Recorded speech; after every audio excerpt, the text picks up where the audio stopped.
संसद में सरकार और विपक्ष के बीच जारी गतिरोध और कुल मिलाकर दोनों सदनों के 92 सांसदों के निलंबन से उत्पन्न स्थिति क्या 1989 का इतिहास दोहराने की तरफ बढ़ रही है? क्या तब राजीव गांधी की 400 से ज्यादा सांसदों की प्रचंड बहुमत की सरकार को बफोर्स मुद्दे पर घेरते हुए तत्कालीन विपक्ष, जिसमें भाजपा भी शामिल थी, उसके सांसदों ने लोकसभा से जिस तरह से सामूहिक इस्तीफा दिया था, अब मौजूदा विपक्ष मोदी सरकार को घेरने के लिए क्या ऐसा कोई कदम उठा सकता है? क्या इंडिया गठबंधन के नेताओं के मन में ऐसा कुछ चल रही है?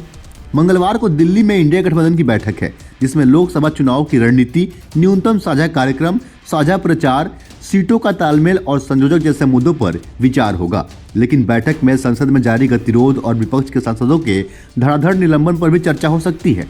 दरअसल 3 विधानसभा चुनावों में भाजपा की जबरदस्त जीत से विपक्ष को झटका लगा था। संसद में सुरक्षा में सेंध के मुद्दे को लेकर विपक्ष में न सिर्फ आक्रामकता आई, बल्कि कुछ दिनों पहले अलग अलग सुरों में बोल रहे गठबंधन के नेताओं के बीच अब एकजुटता भी बढ़ गई है।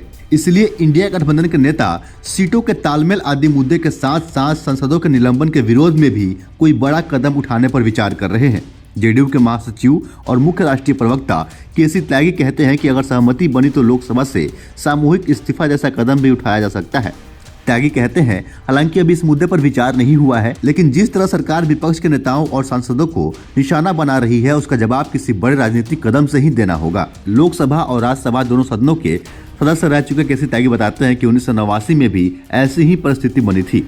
तब 400 से ज्यादा बहुमत वाली राजीव गांधी सरकार ने तत्कालीन विपक्ष को संसद में अपनी आवाज नहीं उठाने दी थी। तब पूरे विपक्ष ने लोकसभा से सामूहिक इस्तीफा दिया था और उसके बाद 1989 के लोकसभा चुनाव में कांग्रेस हारी और विश्वनाथ प्रताप सिंह की जनता दल के नेतृत्व में राष्ट्रीय मोर्चे की गठबंधन की सरकार बनी थी, जिसे बाहर से वाम मोर्चे और भाजपा दोनों का समर्थन प्राप्त था। त्यागी कहते हैं कि जब संसद में विपक्ष की आवाज नहीं सुनी जाती है, तब उसे सीधे जनता के बीच जाना चाहिए। 1989 में हमने यही किया था और अब भी अगर सहमति बनी तो फिर विपक्ष सीधे जनता के बीच जाने के लिए लोकसभा से सामूहिक इस्तीफे का फैसला कर सकता है। कांग्रेस में कोई नेता इस मुद्दे पर खुलकर बोलने को तैयार नहीं है, लेकिन उनका कहना है कि अभी कोई निर्णय नहीं हुआ है। जो भी फैसला होगा, इंडिया गठबंधन के सभी घटक आपसी चर्चा और सहमति से लेंगे।